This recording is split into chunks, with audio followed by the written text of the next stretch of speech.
So,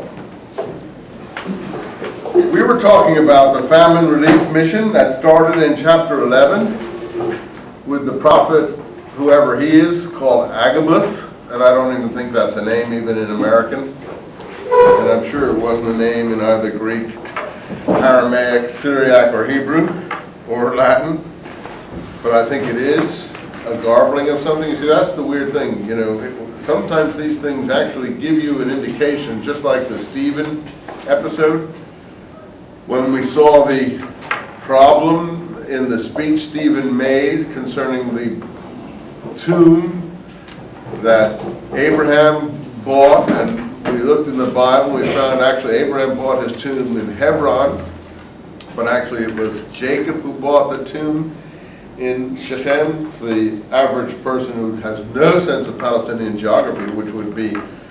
99.9999% of all Aztec Indians converted to Christianity, this wouldn't mean a thing to them. No, it wouldn't mean a thing to Bulgarians either, but it would mean something to Palestinians and people in the Middle East generally. They would know the difference between Shechem and Hebron. And these would be really big matters to them. It would be like, you know, saying to you, so-and-so bought a field in San Francisco, not in Los Angeles. And you'd say, what? What are you saying? We know that Marilyn Monroe's buried in Los Angeles. She's not buried in San Francisco, okay? And you'd get really angry. But if you didn't know anything about America and you were from Tahiti or someplace and someone had that, would make any impression. That's why no one ever brings these things up over time, because they don't have a feel for Palestinian geography.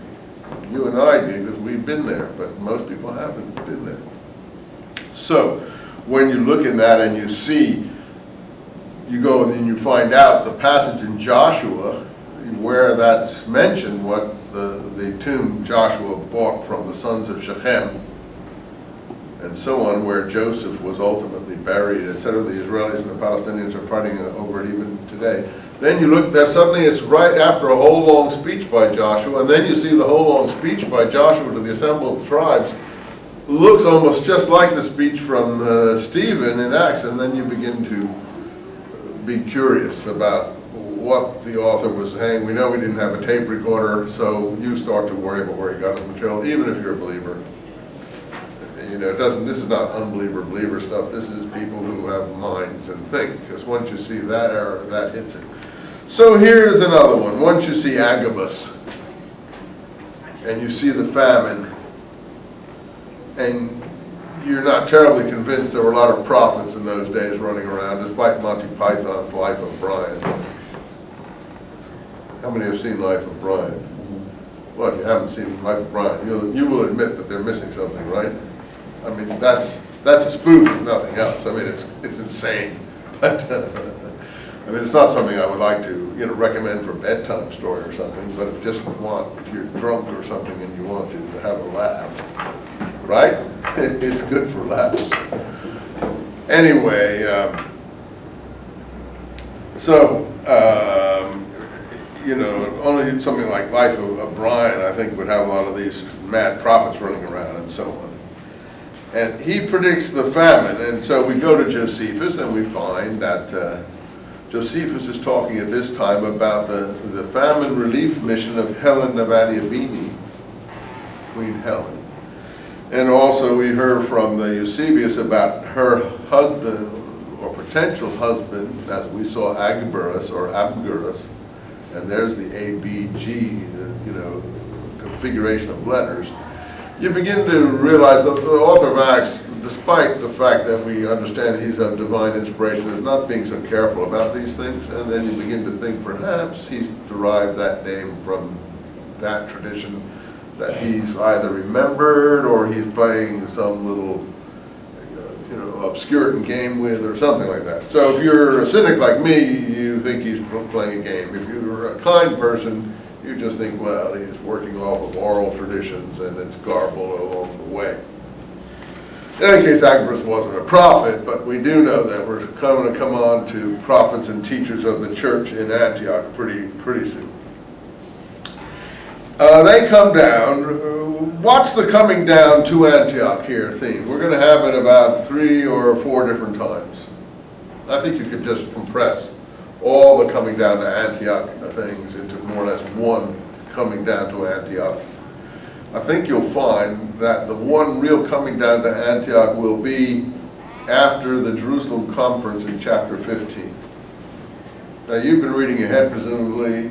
Who comes down to Antioch after chapter 15? Or at the end of chapter 15? Some 2 messengers from, well, let's just take a look at it. James, which links up then with Galatians, some from James, right? Come to Antioch. That's a theme we've heard in Galatians 2, in case you've forgotten. And they are line 32, Judas and Silas being prophets themselves. So here we have the theme of prophets coming down to Antioch. Again, I'm sure this term prophet is being quite loose. Now, you remember that there was a person called Jesus ben Ananias, and he really was a prophet in Josephus, I think. I mean, a prophet, if there ever was one at that time, he was one. And what happened to him? Remember the story I read you? The portents for the fall of Jerusalem?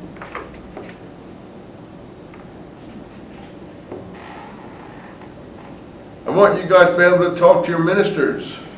I want you to know more than your teachers. How can you know more if you can't toss a name like Jesus ben Ananias around and tell them, hey, do you know who Jesus ben Ananias was? Do you know his prophecy for the fall of Jerusalem? And the guy, they'll look, how do you know that? Yeah, I've been reading the scripture. Which you say you do, but maybe you're a little too choose what is suitable to your sermons, and maybe you're not doing an extensive reading of it. In any event, so you can take those if you want, though. Yeah. Thanks a lot. Appreciate it. So. See you when I see you. So, Jesus ben Ananias, you remember, was after Tabernacles, 62 AD, the year of James's death by stoning, according to Josephus.